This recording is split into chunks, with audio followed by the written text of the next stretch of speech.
నమస్తే మేడం గారు, మీరు ధ్యానం చేస్తున్నారని విన్నాను. మీ గురించి వివరాలు చెప్పండి.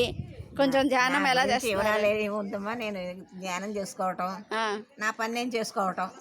నాకు ఎవరో చేసి పెట్టేవాళ్ళు ఎవరు లేరు. నా పని నేను చేసుకోవటం, బట్టలు తుక్కడం కానీ, వంట చేసుకోవటం కానీ. కావాలంటే ఇంకా డబ్బులు లేవు, వెళ్ళి మిరపకాయలు ఒకటి వలుసుకుంటున్నా. చేసుకోవటం కొంచెం టైం పాస్, భక్తి గడవాలి. అదే భక్తి గడవాలి. మీ పేరేంటండి? కోటేశ్వరమ్మ. Very good. మీరు ఏ ధ్యానం చేస్తున్నారు? నేను అదే శ్వాస మీద ధ్యాస, పిరమిడ్ ధ్యానం.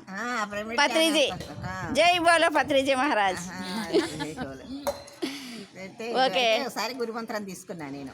అప్పటి నుంచి నాకు కొంచెం ఈ ధ్యానం మీద వీటి మీద అలవాటు. అది ఆధ్యాత్మికత అంటే నచ్చింది, బాగుంది. ఇంకా ఈజీగా ఈ ధ్యానం మాట్లాడటం కానీ, ఒకళ్ళ మీద మాట్లాడుకోవడం కానీ ఎటువంటి ఏమి చెయ్యండి. వెరీ గుడ్, చాలా మంచి పని చేస్తున్నారండి. మరి మీలాంటి వాళ్ళందరూ ధ్యానం చేయాలి, ఆరోగ్యంగా ఆనందంగా ఉండాలి, ఇదే మేము కోరుకుంటున్నాం. ఓకే అమ్మా.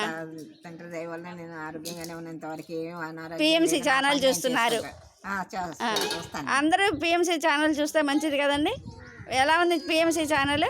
బాగానే ఉంది, అందరికి బాగానే చెబుతున్నారు కదా. అన్నీ మనం అది చెప్పినవన్నీ బాగా నచ్చుతున్నాయి మనసుకి. Okay, thank you.